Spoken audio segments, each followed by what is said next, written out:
बना लिया?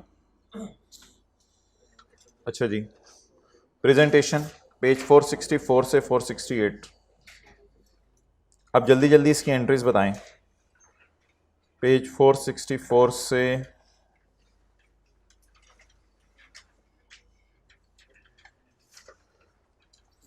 कैश आया 100 रुपया, गुड्स डिलीवर हुई है 31 जनवरी को, तो सिंपल कैश आने की एंट्री, कैश डेबिट 1 जनवरी को 100 और सेल क्रेडिट 31 जनवरी को 100, ये सिंगल एंट्री हो गई। और कैश पहले आ गया, डिलीवरी बाद में हुई, कॉन्ट्रैक्ट लायबिलिटी आ गई। नेक्स्ट, गुड्स 120 की बेची हैं 1 जनवरी को, on which entity has unconditional right to receive money, और कैश इज रिसीव्ड ऑन, तो गुड्स सोल्ड कब हुई? 1 जनवरी को, तो 1 जनवरी को सेल बुक होगी। On which date entity has unconditional right to receive payment, debtor debit होगा, और 31 को पैसे आ गए, cash debit receivable credit. Goods बेची हैं 1 जनवरी को, तो सेल कब क्रेडिट होगी? 1 जनवरी को। Right to receive money will be established on 10 January after quality control review, तो फिर 1 जनवरी को राइट एस्टेब्लिश नहीं हुआ, तो 1 जनवरी को दिल की आवाज, contract asset debit sale credit.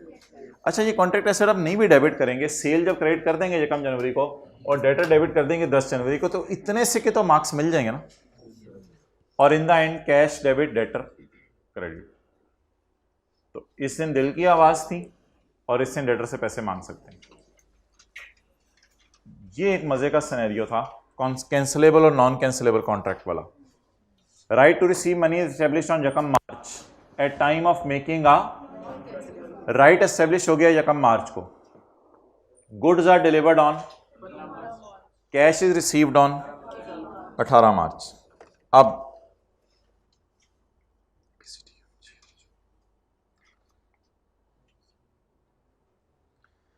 No cash no delivery और अनकंडीशनल राइट हमारा एस्टेब्लिश हो गया। देखें इधर, मैं 1 मार्च को खड़ा हूं, अभी कैश नहीं आया, 1 मार्च को खड़ा हूं, अभी डिलीवरी नहीं हुई, बट नॉन कैंसलेबल कॉन्ट्रैक्ट है और राइट एस्टेब्लिश हो गया। अब क्या करें? ना पैसे आए ना डिलीवरी हुई, लेकिन पैसे लेने का हक आ गया और कॉन्ट्रैक्ट इज नॉन कैंसलेबल। तो following entry on establishing unconditional right, receivable debit, जब फिर डिलीवरी होगी तो सिंगल एंट्री करें, सेल बुक हो जाएगी, लायबिलिटी खत्म। और जब पैसे आएंगे कैश डेबिट डेटर क्रेडिट। लेकिन अगर ये कॉन्ट्रैक्ट क्या होता? कैंसलेबल होता, तो क्या करते? इस दिन कोई एंट्री नहीं, जब इस दिन कोई एंट्री नहीं तो फिर चीजें बेचने की entry, debtor debit sale credit, और पैसे आने की कैश डेबिट डेटर क्रेडिट। अच्छा, रिसीवेबल अब क्या होता है? It is an to receive money is presented separately as a right to consideration unconditional only if passage of time is required। सिर्फ आप इंतजार कर रहे हो, ना कि आपने कोई कंडीशन पूरी करनी हो। ये रिसीवेबल की डेफिनेशन है। अगले पेज पे आए, contract asset.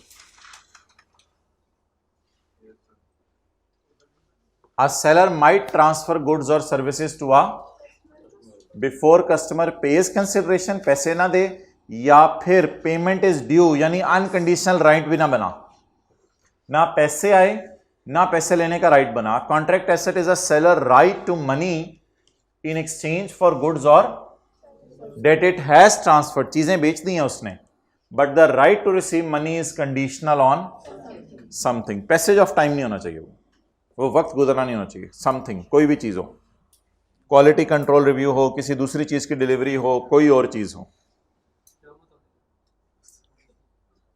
Okay, next, contract liability. Contract liability 2 दफा आई थी, cash debit contract liability credit और receivable debit contract liability credit, 2 दफा आई थी। ये देखें, जब आपको पैसे आ जाए, पहले cash debit contract liability credit, या no cash no delivery but और कॉन्ट्रैक्ट इज, तो भी कॉन्ट्रैक्ट लाइबिलिटी आई थी। कॉन्ट्रैक्ट लाइबिलिटी दो दफा आती है। नंबर 1, आपके पास पैसे आ जाएं चीजें डिलीवर, या पैसे आने का हक बन जाए और चीजें deliver. A contract might require payment in advance. इधर देखें, a contract might require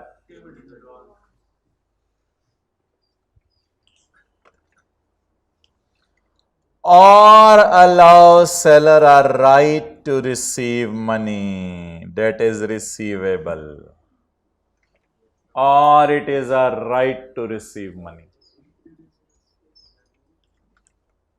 before a transfer a good or a, it is a right to receive money before a transfer goods। ऊपर देखें, either payment is received in advance, it is also called as contract liability, or it is a right to receive money before delivery।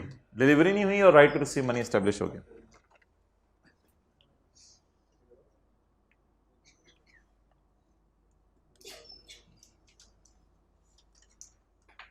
वो नीचे एक line में लिखा हुआ है, ये वाली लाइन तो चलें कर लें। IFRS 15 अलाउ करता है कॉन्ट्रैक्ट लाइबिलिटी को एडवांस फ्रॉम कस्टमर भी कह सकते हैं, अनअर्न्ड रेवेन्यू भी कह सकते हैं। तो ये कोई MCQs के एतबार से डिस्कशन थी जो कि हो सकती थी आपके लिए। अच्छा, आखिरी बात जी, फिर इसके बाद छुट्टी करते हैं IFRS 15 की। IFRS 15 आगे फिर वो ना कोई सवाल नहीं है सच, हल्की फुल्की सी एक एक 2-2 3-3 मिनट की डिस्कशंस हैं, तो वो आप फ्रेश होके आइएगा, वो इंशाल्लाह कर लेंगे। अच्छा, अब मोहतरम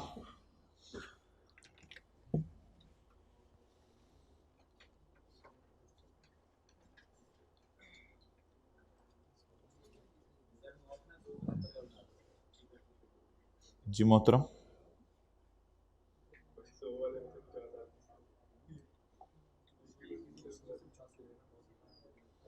भाई आप तो लेट आए हो, आप क्यों बोल रहे हो?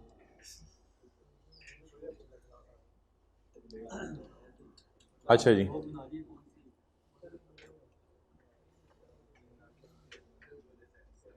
कॉन्स्ट्रेनिंग estimates of variable consideration. Variable consideration क्या थी? वेरिएबल कंसिडरेशन, बोनस, कमीशन और चीजें, that was a very, page 441 निकालें।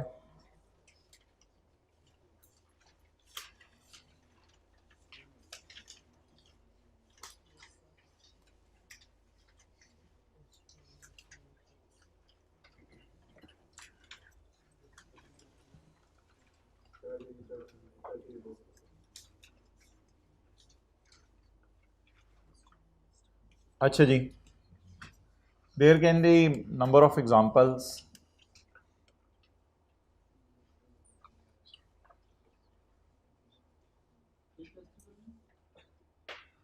कहाँ लिखा हुआ है? हैं? खुद ही लिखा हुआ है उसने। अच्छा मोहतरम, 441 नहीं नहीं, ये सारा आप लोगों ने किया हुआ है, बस एक वो थ्योरी की हद तक बताना था। 441। अच्छा जी, बल्ब आपने सेल किए 500, वापस आने का चांस है 20, 100 ज़्यादा हो जाएंगे, तो सेल कितनों की बुक की थी हमने? 480। N entity shall include in transaction price variable consideration. अच्छा, ये सारी ही वेरिएबल है, 500 के 500 भी वापस आ सकते हैं, लेकिन कोई मसला नहीं, आप रेवेन्यू बुक कर दें 480 का। An entity shall include in transaction price some और ऑल, मैंने सम डाला है या ऑल डाल दिया रेवेन्यू में? An entity will include in transaction price sum of the amount of variable consideration estimated लेकिन सिर्फ उस हद तक जहां तक आपको हाई चांस हो data reversal in amount of revenue recorded will not अकर। कब आपने 480 को डालना है रेवेन्यू में? जब आपको चांस हो के रिवर्सल रेवेन्यू में रिकॉर्ड बाद में नहीं करनी पड़ेगी, when the uncertainty associated is subsequently resolved। Uncertainty कब रिजॉल्व होनी है? जब महीना गुजरना है, महीने के बाद उसने आके बल्ब वापस कर देने हैं। आप आज खड़े होकर अंदाजा लगाएं फ्यूचर में सिग्निफिकेंट रिवर्सल आएगी नहीं आएगी? हमने कहा हां फ्यूचर में रिवर्सल आएगी रेवेन्यू की। कितनी आएगी? 20। रिकॉर्ड ही ना करो फिर रेवेन्यू, रिकॉर्ड ही ना करो तो किस हद तक वेरिएबल कंसिडरेशन रिकॉर्ड करने की इजाजत है? एक्सेलेंट, क्या फिक्रा बोला है? जहां तक हमें चांस हो के वो रिवर्स नहीं करना, तो जहां तक हमें चांस और रिवर्स नहीं करना वहां तक रेवेन्यू रिकॉर्ड कर लें। उर्दू में लिखें, उतना रेवेन्यू रिकॉर्ड करें जहां तक हमें चांस हो के रिवर्स नहीं करना।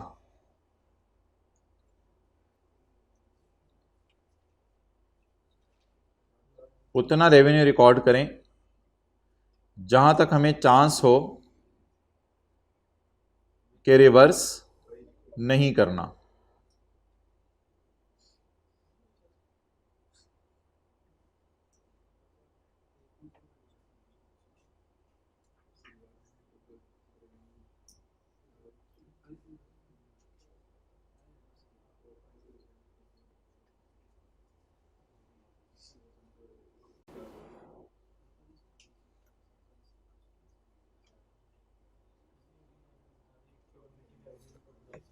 मैं अंग्रेजी पढ़ता हूं, बस अंग्रेजी की मार है। एक एंटिटी इंक्लूड करे ट्रांजैक्शन प्राइस में सम कुछ अमाउंट ऑफ वेरिएबल कंसिडरेशन। अच्छा ये सारी वेरिएबल है, ये वेरिएबल है, पता नहीं 500 है, 499 है, 480 है, 470 है, क्या है। एन एंटिटी शेल इंक्लूड इन टीपी, टीपी में डाल दें सम ऑफ द वेरिएबल कंसिडरेशन, सारी या सम ऑफ वेरिएबल कंसिडरेशन एस्टिमेटेड। लेकिन कितनी? फिर भी यार कितनी रेवेन्यू में डालूं? बोलो फिर भी कितनी? ओनली कितनी रेवेन्यू में डालूं? अंग्रेजी की मार, only to the extent that is high chance that a reversal in the amount of revenue recorded will, ये रिवर्सल नहीं होगी बाद में, बस इतनी रेवेन्यू में डाल दूं जितनी की उम्मीद हो के बाद में रिवर्सल नहीं होगी। When the uncertainty associated will be resolved। Uncertainty कब रिजॉल्व होगी? अच्छा इसी तरह हमने बोनस को डाला था कभी, या पेनल्टी को डाला था, तो बोनस या बोनस मुझे मिलना है, मैं कब डाल दूं बोनस? उर्दू में बोले, मैं कब डाल दूं बोनस अपनी प्राइस में? आपने कहा सर आप लोगों को हम 20,000 रुपया फीस देते हैं और इसके साथ 5,000 रुपया बोनस दे देंगे अगर आप लोगों ने जो है वो सिलेबस 2 महीने पहले खत्म कर दिया। अभी तो 20 दिन पहले नहीं खत्म हो रहा, अगर आप लोगों ने 2 महीने पहले सिलेबस खत्म कर दिया हम आपको 5,000 रुपया और दे देंगे। अब सेलर अपने हालात सामने रख के सोचे, सेलर कहे कि नहीं हमने तो सिलेबस टाइम पे आज तक खत्म नहीं किया, तो 20,000 ही हम रेवेन्यू को पहले दिन से सामने रखें। क्यों? क्योंकि हमें पता है कि सिग्निफिकेंट रिवर्सल हो जानी है बाद में, हमें पता है कि significant. Uh college shall include in transaction price 5,000 का revenue only if it is high chance that reversal will not occur, और अगर if there is a chance that reversal will occur the college shall, मुझे लग रहा है not में लिखूं और इस तरह करूं, अब जरा फिक्रा मेरा बन जाएगा 5,000 वाला। अब 5,000 का रेवेन्यू मैं सोच रहा हूं बुक ना करूं, अब सोचें, a entity shall not include in, मेरी वाली मिसाल देखें ना, सिलेबस नहीं खत्म होता टाइम पे, तो N entity shall not include in revenue 5,000 रुपए का bonus because it is highly probable that reversal in revenue will occur, क्योंकि हाई चांस है कि रिवर्सल इन रेवेन्यू अकर हो जाएगी। लेकिन स्टैंडर्ड ने सिर्फ एक एतबार से बात की है ऑब्वियसली कि आप रेवेन्यू बुक कर सकते हो, सिर्फ किस हद तक? जब तक कि आपको क्या होने की उम्मीद ना हो, रिवर्स के बारे में उम्मीद हो कि रिवर्स नहीं करना पड़ेगा, और करना पड़ेगा तो ये बात हम ऑलरेडी करते आ रहे हैं, बस ऐसी वो लिखी हुई थी इधर। अच्छा, कॉन्स्ट्रेन का डिक्शनरी मतलब बता दें। कॉन्स्ट्रेन एग्जैक्ट उर्दू में कॉन्स्ट्रेन रुकावट, रुकावट, रुकावट होती है ना, वेरिएबल कंसिडरेशन में रुकावटें आ जाती हैं। ओके, अच्छा, छोड़ दे बबलू जान हमारी, क्या रह गया पीछे? हाँ, कुछ भी नहीं रह गया। ये कुछ बच्चे सवाल पूछा करते थे, ये पास पेपर के ना थ्योरी के सवाल हैं। क्वेश्चन 3 का सी, 4 का ए, 6 का ए, 9 का सी। अभी खोल के आपको दिखा देता हूँ। अब मैंने बताया सारी चीज़ें ना 2-2, 3-3 मिनट की हैं, कोई ऐसी ऐसी चीज़ें नहीं आप पीछे बच गई, कुछ लंबे लंबे सवाल नहीं हमने करने। तो ये जो सवाल हैं अभी ये मैं आपको खोल के दिखाता हूँ। ये पेज 480 के ऊपर कुछ बच्चे अक्सर सवाल पूछते थे कि IFRS 15 का सवाल करते हुए पेपर के अंदर हमें किन चीज़ों को सामने रखना है। तो भाई IFRS 15 का सवाल सामने करते हुए वही चीज़ें हैं जो 5 स्टेप्स हैं, उनको आपने सामने रखना है। तो page number 480।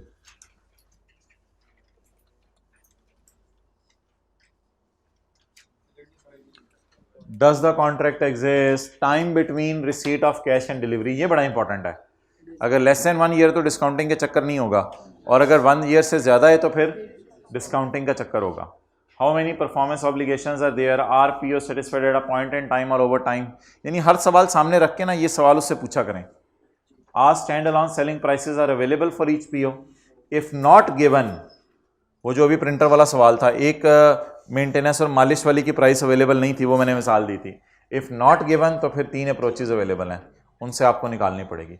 Which figures in question are given as total और which figures are per unit, ये बहुत बड़ा फड्डा होता है। In which figures are per month, तो यहाँ से बहुत बड़ी गलतियाँ लोग करते हैं, फिगर नहीं समझ पाते कि या टोटल हैं या पर यूनिट गिवन है। तो ये ज़रा ध्यान से देखना है आप लोगों ने। नंबर ऑफ इवेंट्स, डेट देखें, कैश कब आया, ईजी मार्क्स मिल जाएंगे। डिलीवरी की डेट्स देखें, इजी मार्क्स मिल जाएंगे। ये कैश और रेवेन्यू की इंशाल्लाह एंट्री आपकी गलत नहीं होगी। कैश किस दिन बुक करना है, रेवेन्यू किस दिन बुक करना है। फिर बाकी unconditional right to receive money भी बहुत से सवालों में बड़ा वाज़े अवेलेबल होता है। कई इक्का दुक्का सवाल हमने देखे हैं जिनमें फड्डा आता है, और वो भी ऑलमोस्ट ना इसी टाइप के सवाल होंगे। ये जो मोबाइल वाला सवाल, कॉन्ट्रैक्ट एसेट वाला, और एक चीज़ बेच दी है दूसरी के ऊपर डिपेंडेंसी है, या फिर वो जो कंस्ट्रक्शन कॉन्ट्रैक्ट के सवाल हैं उसमें अक्सर प्रोग्रेस पेमेंट्स आ रही होती हैं। तो प्रोग्रेस पेमेंट्स का एक लफ्ज़ आ जाएगा ना, तो वो भी एक इंडिकेशन होगा। तो इसी टाइप के सवाल होंगे। वरना नॉर्मल सवाल प्रिंटर की सेल वाला था तो वो रिसीवेबल ही था, क्योंकि कोई कंडीशन लिखी नहीं हुई थी 28 फरवरी के लिए। और रीड रिक्वायरमेंट केयरफुली, या ऑब्वियसली कभी रेवेन्यू निकाल लेगा। पास पेपर का क्वेश्चन 10 था, उसमें से रेवेन्यू मांगा हुआ था। वो याद नहीं, मोबाइल वाला अजीब सा खच सवाल था, पता नहीं क्या मिनट और 12,000 और 10,000 कोवैक्सियन दही बना दी थी पूरी।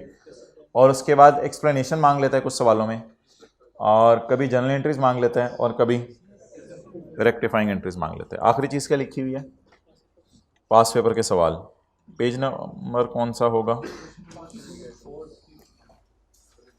अच्छा, इसके लिए क्या करना ज़रूरी होगा, पास पेपर के सवाल? इसके लिए नहीं, इसके लिए आपको सबसे पहले घर में जाके क्या करना पड़ेगा, किताब का वॉल्यूम 1 खोलना पड़ेगा। वॉल्यूम 1 में स्टैंडर्ड के पैरास दिए हुए हैं, उन पैरास को हाईलाइट करना पड़ेगा। हाईलाइट करने के बाद फिर ये सवाल आपको समझ आएंगे कि लिखने कहाँ से हैं। लेकिन अभी हम समझने की कोशिश करते हैं। पहला सवाल कौन सा मैंने लिखा हुआ है, क्वेश्चन 3, पढ़ें ज़रा, समझ आ रहे हैं?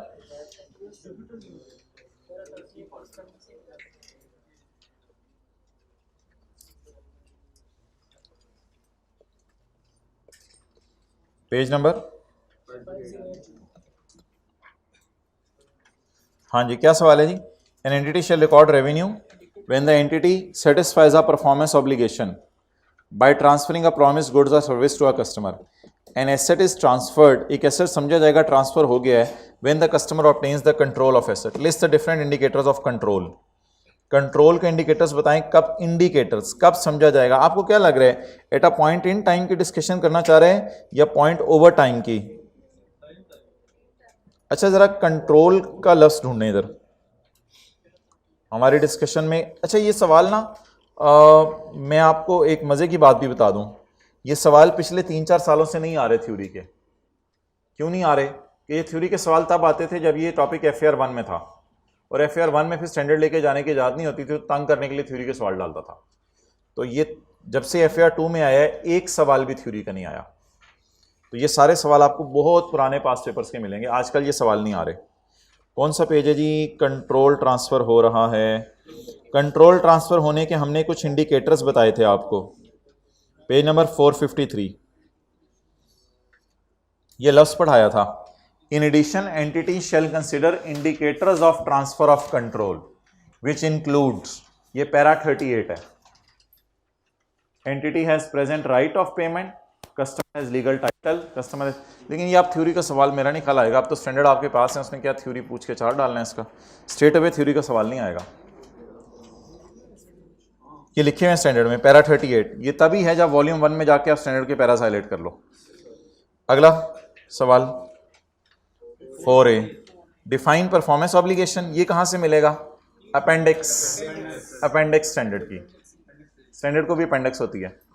List 6 examples of promise goods and services, ये मैंने आपको इसी के बीच में दिखाया था कि प्रॉमिस गुड्स एंड सर्विसेज की पैरा 26। यार खीर होगी है, मैं तुझे अंडर एस्टिमेट कर रहा था। नहीं आप अच्छे बच्चे हो, मैं तो मजाक कर रहा हूँ। पैरा 26 मिलना कोई नहीं आज, पेज नंबर आपने नहीं बताना। प्रॉमिस गुड्स एंड सर्विसेज, बड़ा खीर है यार। प्रॉमिस गुड्स और सर्विसेज, सेल ऑफ गुड्स भी गुड्स हैं, इन्वेंट्री भी गुड है, एग्रीड अपॉन टास्क किसी को कर देना, ये भी गुड्स और सर्विसेज हैं। अगला सवाल कौन से? नहीं 5 का ही नहीं है, 5 का आसान था। 5 स्टेप्स क्या हैं IFRS 15 के मेन? अच्छा, उसके बाद question number 6, list the criteria that must, ये तो याद आ जाएगा आपको, met to account for a contract with a customer. Contract कब बनता है?